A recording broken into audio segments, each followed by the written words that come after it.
Hey everybody, this is Alex Merced from alexmerced.com, and I just got done watching a very, very interesting movie called Sorry to Bother You.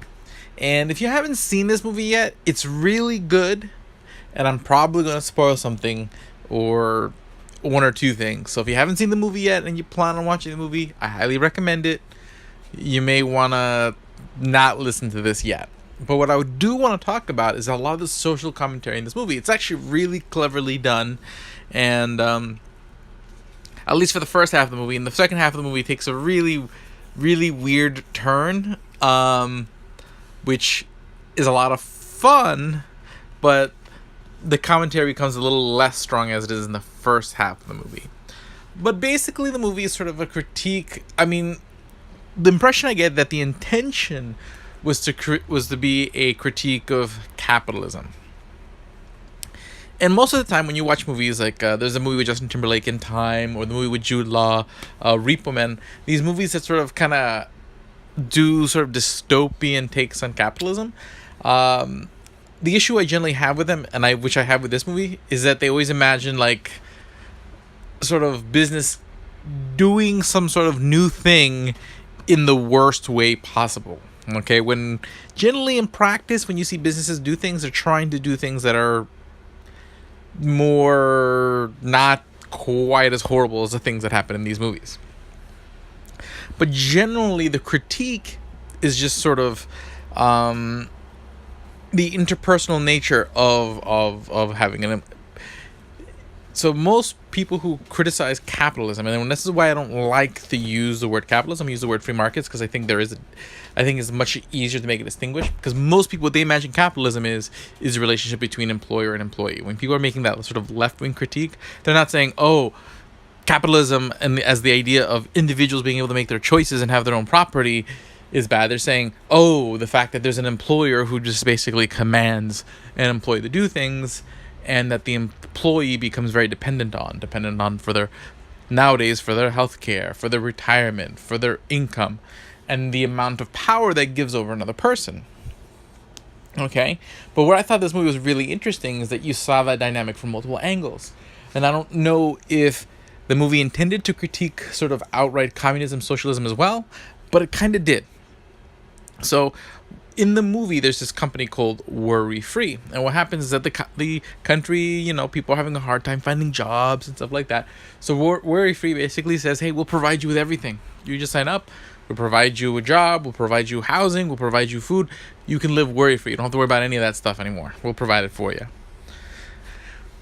So they all, live in the same situation, but most people, when they think of the idea of some central authority giving you everything, free healthcare, free food, a guaranteed job, all that stuff, they imagine that, oh, well, you're gonna still get to eat the food that you want. You're still gonna have the living quarters that you enjoy now. Like, you'll get to sort of enjoy the amenities and the autonomy you have now, but just get that stuff for free from the central authority, which is not the case in this movie with Worry Free, who really, while it gives everybody the same stuff, it's pretty not cool. And I mean, really, it's across. It's obviously an intended criticism of sort of a lot of sort of cheap labor factories, but at the same time, it's still kind of making the statement of socialism against socialism, and more to the point, it even criticizes politics as sort of an answer, because later on in the movie, as certain things get found out, the character does try to get the word out and try to inspire political change to change the things that are going wrong in the world. And that's my cocktail wallowing me here in the background.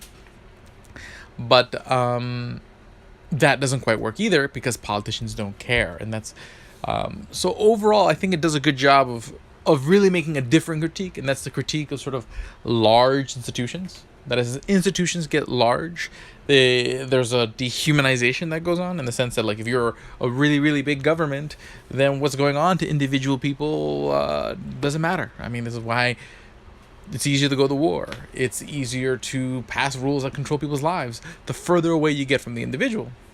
In the same way that if you're a very large business, that may happen to an extent as well. I think this movie does exaggerates the extent of that, I think it does it more. It does it in a better way than movies like Repo Man and In Time did. Even though I enjoyed all three of those movies, because from a story's sake, they're good stories. Although I don't think any business, in regards to Repo Man, I don't think any business that would be in the business of selling organs is going to collect on bad debts by killing their customer.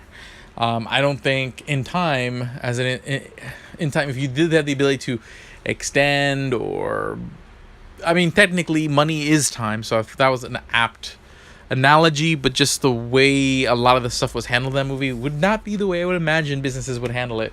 And again, when you examine sort of the real way that business handle innovations, they more typically improve lives. They may reduce the demand for labor in some ways, or shift where the demand is satisfied, but generally improves the lives of consumers and workers, because they're oftentimes one and the same. But there is something to say about large, centralized institutions. Okay? And as a libertarian, I'm very much for decentralization. But I want it to happen sort of naturally, because when you go out and break up institutions, you're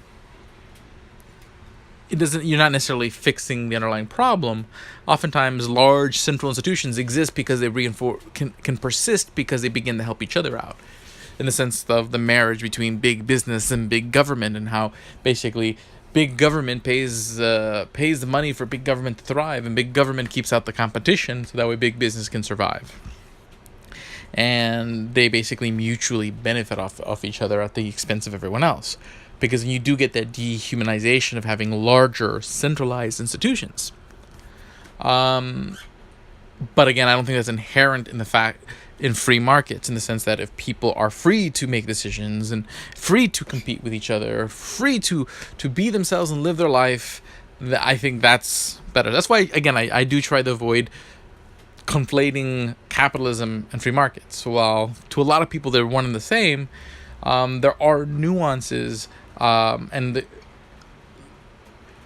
in the discussion that'll help make separating critiques of capitalism from having a discussion of sort of individual autonomy that exists within free markets. Because again, people who are criticizing capitalism, at their heart, they're really criticizing the idea of employer and employee, which is a whole different discussion than whether people should be free to start businesses, run businesses, own property, live their lives any way they want. Because, I mean, in this movie, you could have gone the socialist route, but you have no individuality. You could go the route of working at the company, and while that gave you more freedom, more economic certainty, it actually, in the movie, that also resulted in you losing your individuality, which was another theme in the movie, because you would have to sort of play a role. And it was, even if you were the artist, because there's an artist character in the movie, there's a point where she kind of has to sort of hide who she is to play a character in order to be able to participate, to sell what she wants to sell. The only way you could truly be sort of yourself was to sort of be outside of all of it. Basically, it just relegated you to being poor, because whether you gave up and decided to work out worry-free and have everything provided for you, or you decided to go work at the company, there was some sort of performance that was required, that basically to thrive within society requires you to perform something you are not. And I thought that was a sort of very interesting theme in the movie that kind of disappears in the latter half. In the latter half, it becomes a much stronger criticism of like exploitation and labor and all this stuff, but still very, very amusing and very, very dark. But overall, an interesting movie. I do think, again, the whole criticism of large centralized institutions, where basically no large centralized institution, whether it's big business, big government, or anything, is going to be your savior at the end of the day. That at the end of the day, it does take individual action, which was a theme that was I thought was a good theme in the movie. Made this just a very interesting movie, because there's a lot of criticism, a lot of conversation. There's also some stuff about race relationships and whatnot that I'm not going to get into in this video, but I definitely highly recommend watching Sorry to Bother You. Great movie. Right now on Hulu. Thank you very much. This is Alex Merced from alexmerced.com. Have a great day and enjoy.